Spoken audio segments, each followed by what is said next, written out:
Alrighty, hello everyone. Welcome to the AYLA Investor webinar.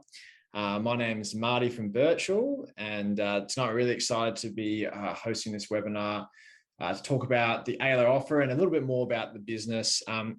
As a few more attendees join, I'm just going to give a bit of a rundown of what we're going to do this evening, as well as some details about the offer. If you want to run off to do anything in the next 1 or 2 minutes, please feel free to do so, because we're just going to be waiting for a few more attendees to join, and none of the information I'm going to be talking about is entirely crucial to this webinar. So please take a minute or two if you need to. So yeah, tonight we're talking about AYLA and their offer on Birchal. So in terms of what excited us about this offer in particular, we think this app is particularly groundbreaking in terms of the way that it just automates a lot of pain for people in terms of life admin stuff that you just really hate doing, like waiting on the phone to talk to service providers, as well as just the anxiety about making sure you're getting the best deal. Particularly now, we think this is really important given the cost of living crisis is sort of on everyone's mind, that we think, AYLA's come along at a really important time. So that's what jumped out at us about the offer. And I'm sure George, the founder of AYLA, is going to walk us through all that in more detail tonight. So just a little bit of an overview about what's going to happen this evening. So with these webinars, it's really a chance for everyone on the call, potential investors, to learn more about the business and the offer and ask questions. So questions is really what we're here for. So I'd invite anyone, if you have questions, just to put them in the Q&A part of the Zoom recording. Whenever you have them, you don't have to wait until the end of George's presentation to do that. What we're going to do is, after the presentation, which will run for about 20 minutes, we'll then go to Q&A, and I'll basically go through the questions in a first come, first serve sort of way. If people want to ask multiple questions, what I'll do is I'll try to get to as many people first, and then we'll come back and do multiple questions. So just keep that in mind as well. But definitely encourage people, if you have more than one question, to ask that too, because most of the time we've got a lot of this evening is for questions and answers. So please make use of that. So yeah, all in all, we should run for about 45 minutes to 50 minutes, depending on how many questions there are. And what I'll do now, without any more administrative stuff, and now we've got a few more attendees on the call, I'll pass over now to George Wang, who's the founder of AYLA, to run us through his presentation and talk us through a little bit more about AYLA. So over to you, George. Cool. Thank you. Yeah, first of all, welcome everyone to the AYLA speech tonight. So yeah, my name is George. I'm the creator of AYLA. Yeah, generally what I like to, before we start, is to do a show of hands. And I'll just ask I'm not sure whether we can do it on Zoom, but I think there is like a little show raise hand button there. There is. So show of hands if you are currently paying bills or managing bills for your household. Let's see. Okay, got most people raising their hand. Cool. All right, cool. That's good.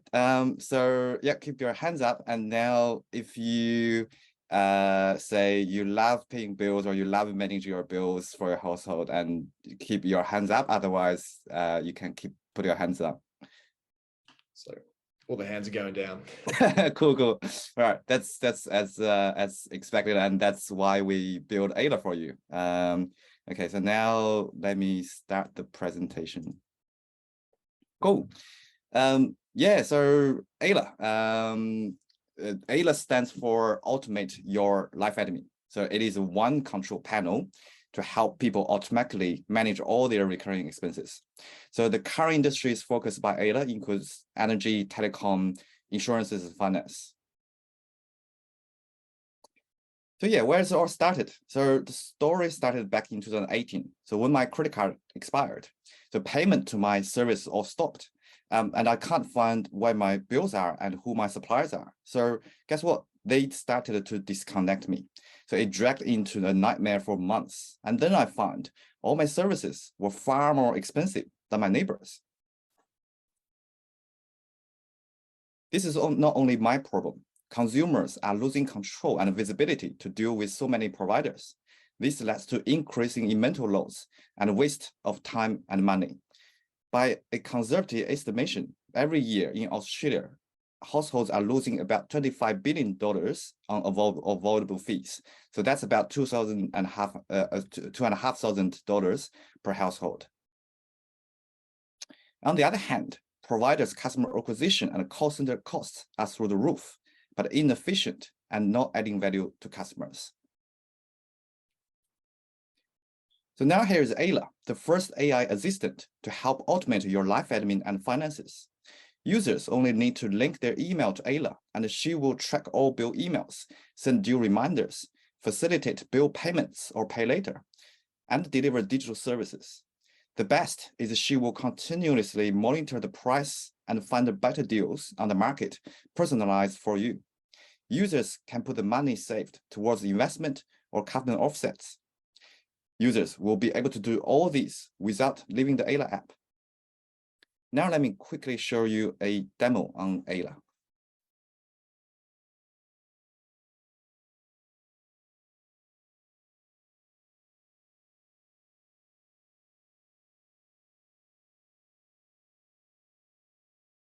AYLA stands for Automate Your Life Admin, the first AI assistant to help users control and optimize all of their recurring services like energy, telecom, insurance, and finances in one dashboard through a simple email connect. A user will read the onboarding messages, sign up with their mobile number, and verify with a text message code. Then connect their bill receiving email account via Gmail or Outlook. The user only needs to click the button, select an account, and give permission. AYLA AI then read and identify all bill emails and download them to the AYLA app. AYLA don't read all emails from the user. As a trusted partner of Microsoft and Google, AYLA only gets the user's bill emails. AYLA AI will then sort all services into categories. These include energy, telecom, insurances, finances, console rates, car rental, and the list goes on. Users click into each service and will see a bill list organized for that service. Click into each bill, and the user can see all bill details digitalized. All future bills will be automatically tracked, and based on the bill due dates, the user will receive an auto reminder at their preference. Users can also make payments with their favorite bank from AYLA. With the payments detail ready, users can see the bill PDF attached. The best part, based on users' usage of the service, AYLA will search for better offers from the market and bring them to the user. The user only needs to click the offer. In this example, it is an electricity offer. User only needs to read the full benefit and see how much they will save. This price comparison exercise will be ongoing. This means the user will always be on the top offers from the market without the effort of searching for them. Now, the offers are organized and present to the user in a list, with the best offer suggested to the user on the top. Users can easily sign up for the new offer in AYLA. As users' details are already in AYLA, they don't have to fill out any forms. Only read the new offer terms and conditions. Then confirm it with a text message. That's it. No calling to the new supplier, and it can be done in seconds. Now, users can also track the switching process from the current provider to the new provider. Service management is the first part of AYLA's life admin tracking. Next is the e-commerce delivery tracking. With an email link, AYLA can organize and track all users' e-commerce orders together with delivery reminders and details. This will enable AYLA to curate discount shopping offers for users. In the next couple months, AYLA will also track users' bank accounts to identify recurring services that do not send bill emails, like rent, subscriptions, gym membership, credit cards, and loans. AYLA will also track credit scores and fuel prices. So create one control panel for all users' life admin and help users automatically optimize all services. Thanks for watching. Cool. Yeah, so that video was actually recorded a little while ago, and I'll just quickly show you that we have already launched the Bank Connect feature last week. So apologize, we haven't got a video ready, but we can see that's the screen of the Bank Connects. So user will be able to connect all their different banks into AYLA. And basically, AYLA will auto categorize all their transactions and helping them to make a better budgets, and also be able to track the merchants. A quick story here. So when it launched last week, I actually figured out that I paid a gym membership that I don't use for about $2,000 from last year. And I was really surprised, and I say why we didn't have this feature a lot earlier for myself. Okay, come back to the presentation. So yeah, as you can see, so AYLA will capture all recurring expenses which sent out email bills. And also it will pick up all the recurring expenses that's not sending a bill, but if a user connected back to AYLA. So these recurring services will include the utilities, insurance, finance, but it also include the car registration, council rates, water, and this whole list is keep going on. And AYLA will be able to bend the price curve for these services for the long term. So user will actually have a savings for lifetime, not just once. Our business model is very similar to e-commerce. We are doing a profit share or commission upfront with service providers who deliver their service through AYLA and free for users. Distributed through AYLA, service providers will enjoy zero upfront customer acquisition cost, lower customer service cost, lower bad debt, and better customer retention. That's why providers loving it, and we find no issues of connecting with them. So different to other fintechs, AYLA is creating its own category as life admin management, as an aggregated control panel for people's life admin and finances, plus deep integration with industry suppliers and automate of complex tasks. There are different tools delivering part of what AYLA is offering, include price comparison websites, bill payment e-wallets, personal financial management apps, or individual providers. But in terms of personalized product curation and management and long-term customer relations, AYLA stays very far ahead. The recurring service market is huge. So in comparison, e-commerce, which is about $5 trillion transaction value globally, is only about 20% of the retail. And retail is about 30% of the consumer spending. But on the other hand, recurring services is about 33% of consumer spending. So it's larger than retail. So we reasonably believe the digital economy for recurring services should be in the same size as e-commerce. And currently it is zero. So in this chart, you can see we estimate in the OECD countries on the revenue potential for recurring digital economy for recurring services as a 3 to 5% of the transaction is about $210 billion. And AYLA is already preparing an US launch in the next 6 months. AYLA has launched on the 10th of February and grows fast. We currently have more than 6,000 users, achieved 80% download to registration rate, covered most Australian states. Now we are already Australia's #1 bill tracker. Our product roadmap will expand in 2 ways. Currently, we already have bill tracking live with energy offers. In the next 3 months, we'll bring offers from telecom, finance, and insurance to users, and we'll build tracking for users' e-commerce delivery, credit score, then budget and spending with open banking. Currently, we have 2 patents launched. One is relating to our self-learning AI for documents understanding.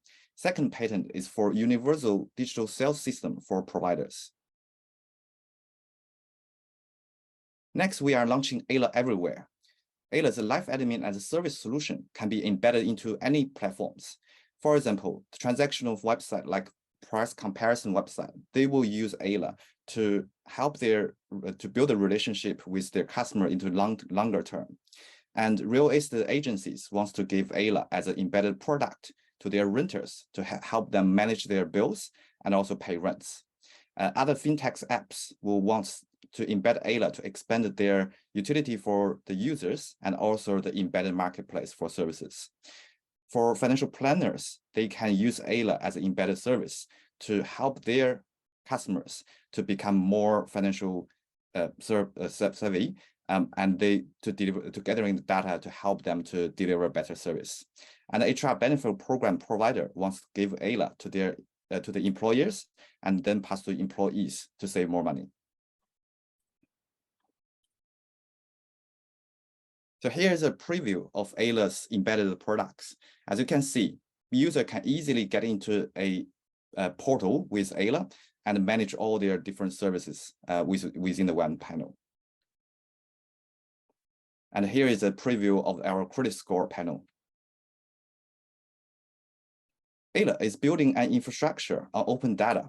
On one side, AYLA will enable any platforms to help their user to manage their data. And on the other side, AYLA is helping providers to be open data ready and build the super fast checkout experience. So for example, the currently car insurance quote normally needs 25 to 35 questions. And with AYLA, we can reduce that to 2 and 5 questions. And that's even after the quote providing to the user. I'm the CEO and my background is in e-commerce. I founded a company ranked Fast 100 in Australia and led cross-border e-commerce for one of the largest retailers from Asia. My CTO, Harry, has over 20 years of experience in data, IoT, machine learning, and AI from both startups and multinationals. We have another 11 team members currently in development and customer service, and we are looking to build our next engineering center to expand. Our vision is to be the global leader to establish a digital economy for recurring services, and we are currently preparing our seed round fundraise. The fund will help AYLA to launch B2B ecosystem, accelerate supplier onboarding, triple our AI technology efficiency, launch to the US market, and build our next engineering center. Thank you. Thanks for that, George. So that's a lot of interesting stuff in there, like the plans to grow and all the new features for the app. Lots to dive into, and we'll get into questions right away. So just again, if anyone wants to ask questions, there's a Q&A panel down there. Feel free to ask away. We'll try and get to all the questions, and we'll go through them, in order of when they're asked. So I'm jumping off with the first question we have here in terms of expanding into new markets. I know you mentioned some markets overseas, like the United States. Do you want to just give us a bit of an overview of those plans to expand AYLA as a service? Yeah, sure. So basically in the last about 6 months, so we went to a few different international events, so with the purpose of exploring the market locally. So we went twice to Singapore to look at the SEA market, and we went to the US in September. So basically we go to everywhere we went to, we ask people whether you need this product or not. Surprisingly, it doesn't matter if it's in Australia or in the SEA country or in the US, the answer is the same. People just say, we need this. So the difference then we look at it is regarding how our supplier network will work in these countries and how much we can help in these different places. So for example, in the SEA market, so the market is huge and the population is large. So we expect the growth will be really, really fast. However, in terms of the individual sales to each family or household, the amount will be very small. So for example, we look at the Philippine market, and that's the whole market is about 40% of the insurance market compared to Australia. So and the transaction value is small. So that made us to look at more into what we call the OECD countries, because in these countries the regulations is very similar, the services are very, very similar, and also the amount and people spend on that recurring service is large. So that's why we look at these markets. And the reason why we pick up US, funny, it's because when we go to US and we ask the consumer regarding their feeling about these recurring services, and the US customers are actually the ones most that feeling they are losing control on their services. So they want to get the control back. I think the one of the difference is about consumer protection. I think consumer protection in Australia is generally pretty good, but over in the US, it can be very confusing for the individual customers. In terms of the expansion, so we've been building our B2C product mainly, and now with the connection into the B2B2C avenue, which is the embedded live admin and the service product, we can easily connect into any of the member-based platforms and open to their members. So our strategy to the new market will be, basically we'll do both. The B2C will be for getting the user to know the product, collecting data, train the AI, and also the B2C avenue will be for market expansion really quickly. Yeah, perfect. And just a follow-up question on that regarding, those different markets you're talking about there. Are there any particular nuances or challenges in terms of getting into those new markets, just in terms of how you roll out? I know you've covered a little bit of that, but can you just give us a bit more detail, please? Yeah, sure. So obviously the market that is very different, and you can see AYLA is actually a quite localized product, because in different locations, your supplier will be different, and how people use the product will be different, and the regulation will be different. So imagine if we go to the US market, we don't see the US market as one market. It's actually 50 plus different states, and we treat it as a 50 plus different market that we need to enter. So the strategy will be to pick up the ones that are very similar to Australia, and pick up where the supplier network is very strong, and we go to these states first and gradually expand into other states.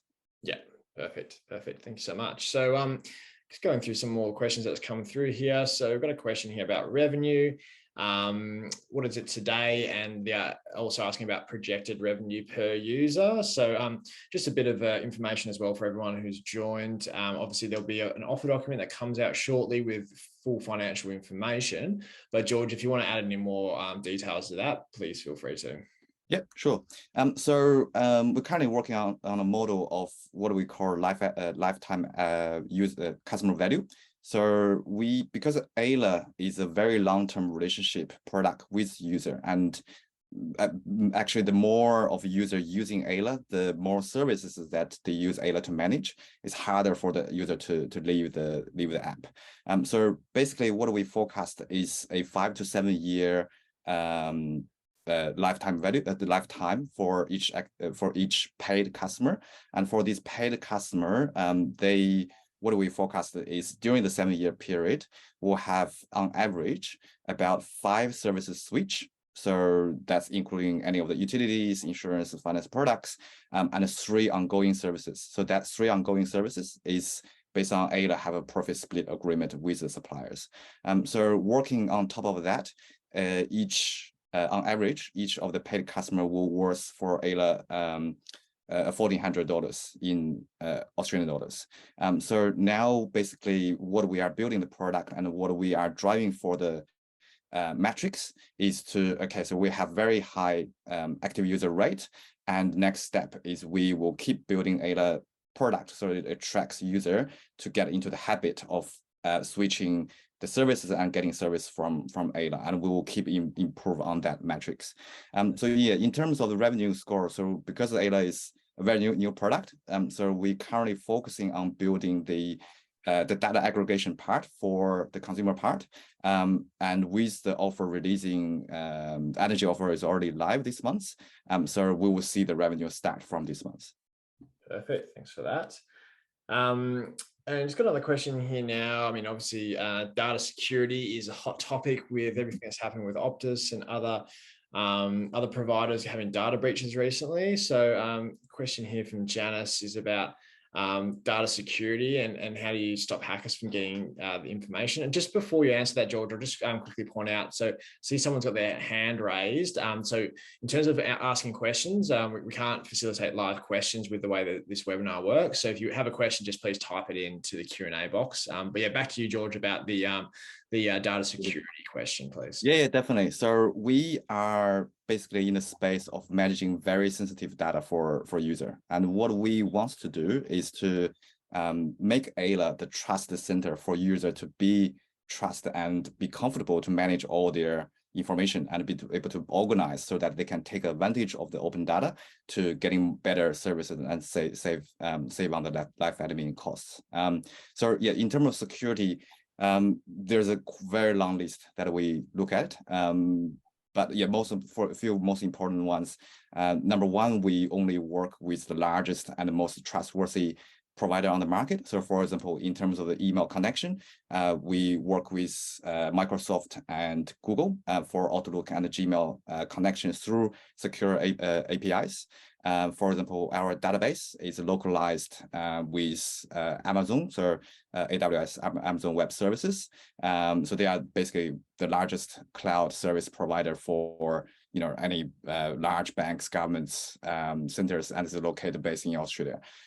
We have our insurance covered by the London Lloyd's insurance company, and also our encryption. So any data that enter into AYLA will be encrypted on as kind of like same level as a bank encryption. So in terms of data leak, even we have a data leak, which that means that data leak from AWS, which is very, very rare. And then the data is encrypted, so the hacker will not be able to get any. Have some technical issue. Can anyone just send me a text or something in the Q&A so I know you can hear me? Oh, cool. All right, cool. Sorry, yeah, I think Martin just dropped out. Let me come back to the question. So yes, suppliers. Yes, so basically it's an intentional creating a competing environment for the suppliers. So the AYLA algorithm is helping user to basically pick up the best service for them. So when you think about it, like why we call it automate your live admin. So it's actually replacing your work.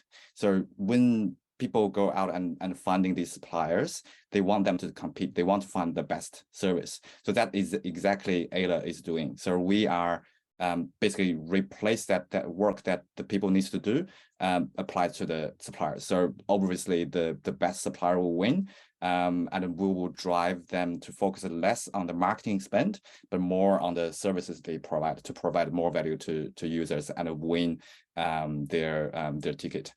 We are just about to release another feature this week, is service rating. So basically anyone that we track their service, they can rate their current service. And that score will go back to the AI and will impact the future, how much the supplier will get the customers for. So gradually AYLA will transit from a AI decision making to more community decision making. So better suppliers will get more customers. So next question: a bunch of personal finance and bill management apps have failed to bridge monetization pocketbook, even with cool. Sorry, Martin, I was jumping over the questions. I think this is quite interesting. Thanks. Sorry, I'm just in the middle of the data breach one. My internet died, so I thought, is there hackers out there? They've got into our system, but yeah, hopefully not. That sounds like you've just cracked on with the questions. So yeah, please feel free to keep going.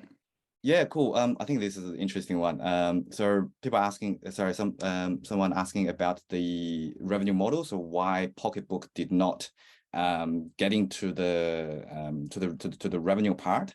So when you think about AYLA, so we basically are building two side of things. So one side is we helping user to automatically manage all their live admins, but on the other side, we are actually building a marketplace for the recurring services. So that is the core difference between us and any of the fintech or personal financial apps out there. So when you think about like e-commerce, which is my background, right? So you can on Amazon, you can purchase any physical products, click, and you don't even to fill your address, your card details, they all remembered at one click you check out. But when you think about the recurring services like utilities, insurances, finances, like loans, you have to actually fill a very long form to answer all the questions before you can get a quote, and you accept the quote, and then there's another long form for you to fill. So the purpose and the structure that we build is actually to enable a similar experience to e-commerce for the recurring service industries. So user can actually manage all these services. At the same time, they can like e-commerce experience to go there and select the best service for them. So our core of the business model is actually a marketplace. So that is very, very different to any of the personal financial management apps. Perfect. Thanks for that, George. Now, just jumping down the list here, and apologies if this has already been answered, but just tell me if it has. So I've got a question here about service providers generally dislike competing solely on price.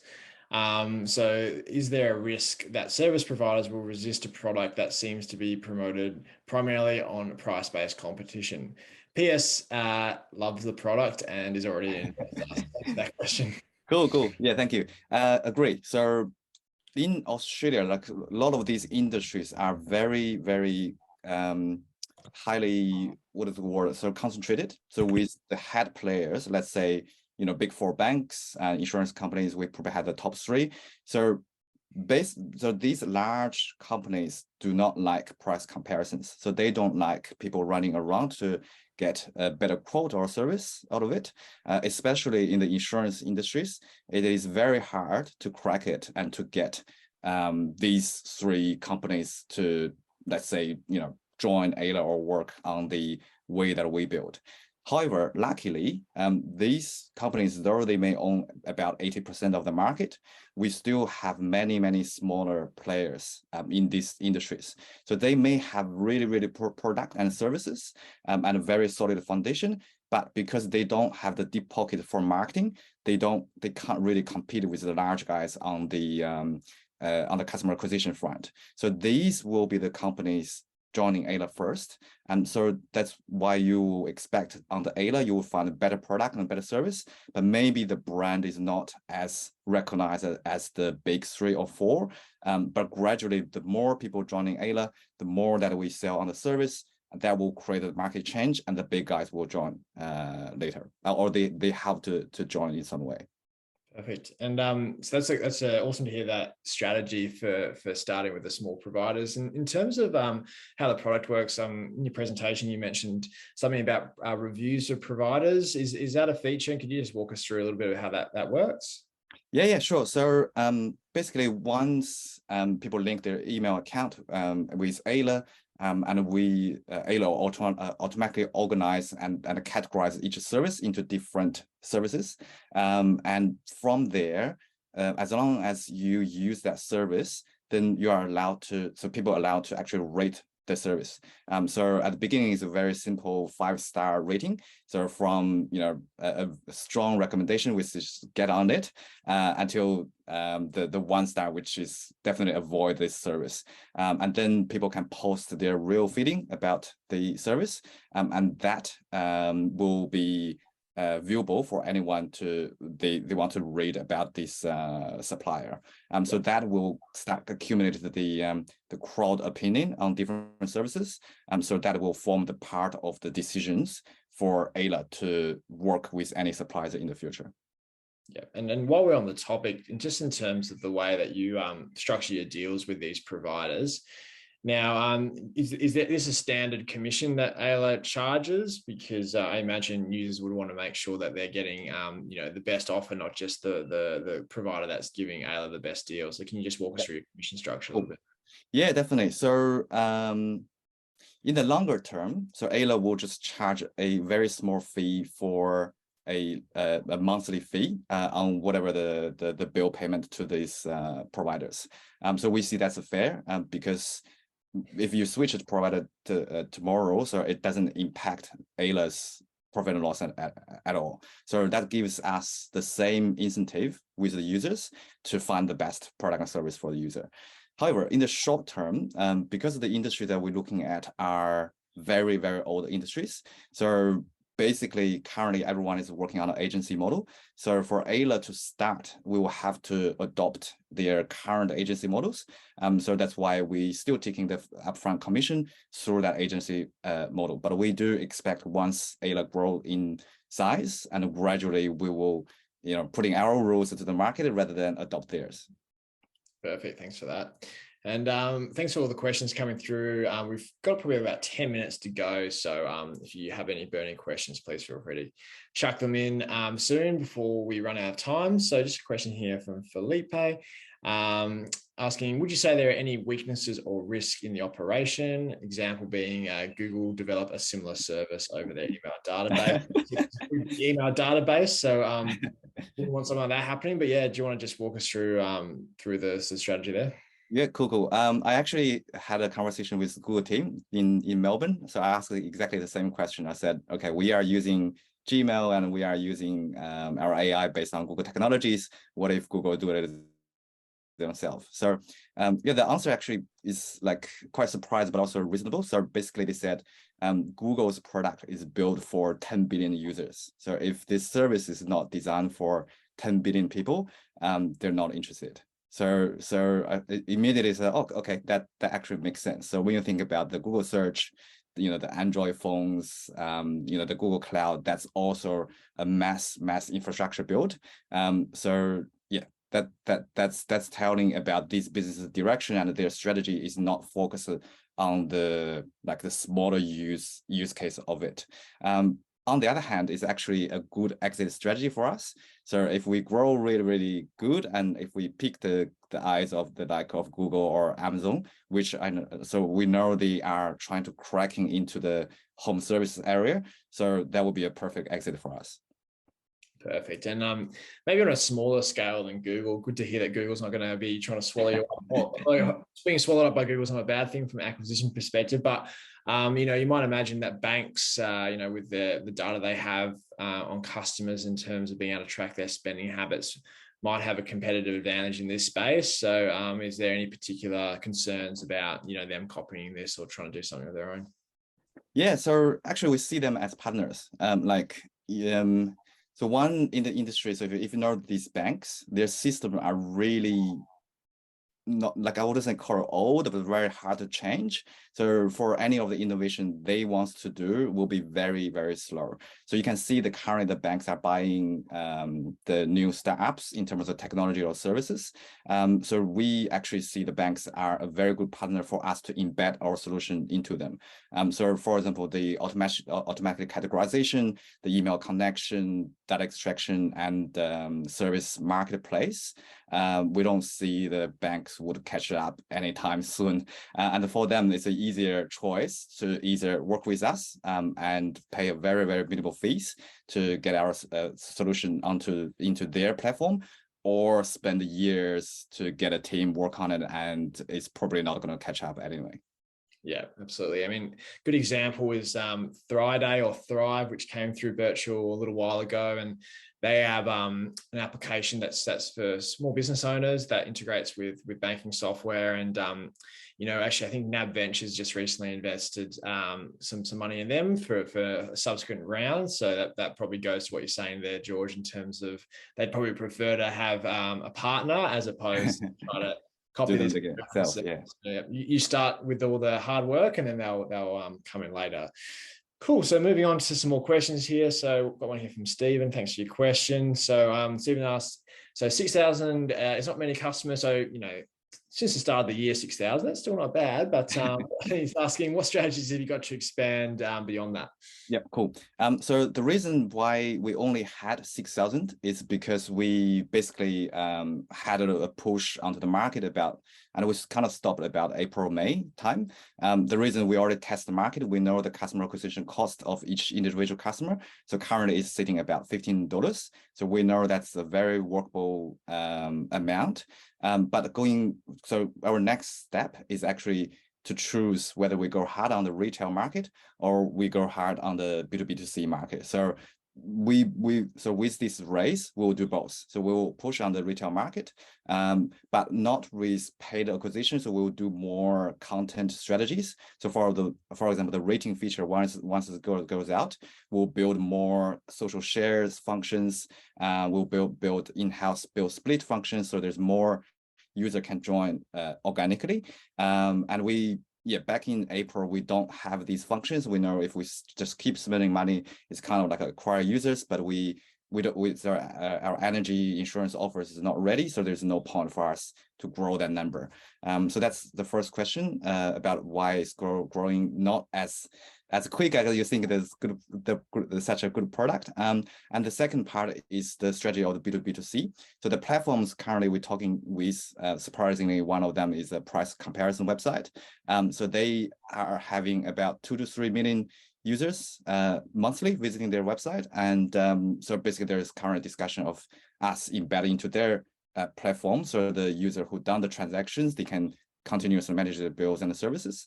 So the other one is like the real estate agency system providers for rental agencies to process rental applications. So they have about I think 100,000 applications per day processed. So these are the guys that we are currently working with for the embedded solutions. So yeah, either of them, once the embedded solution started, you will see the number will grow really, really fast. Yeah. Yeah, sounds good. Yeah, strategic growth is always, a bit of a segmented process. So sounds like you've thought that through in a lot of detail. Just moving down the list here, and yeah, we've got a couple of minutes left. So any more questions, please chuck them in. So I've got a question here asking, do you have a push mechanism for the collection of data as opposed to a pull mechanism, e.g. from personal emails? I'm not actually 100% sure what is the question relating to. So a push and a pull for us, like the pull method is we connecting to the emails and we download that to AYLA server. I'd say the push method is probably like when we sign up user with a supplier. So when supplier is sending out those bills and emails, it automatically captured by AYLA because we give an AYLA email address to everyone so they can sign up the service suppliers and continue the conversation from there. So I'm not too sure if that's that's what the question is asking for, but yeah. Yeah, absolutely. I mean, if George didn't cover that one in enough detail for you, please feel free to pop another question in there. Just got another question here asking about, is there intention to utilize open banking in AYLA's interaction with banks and banking partners?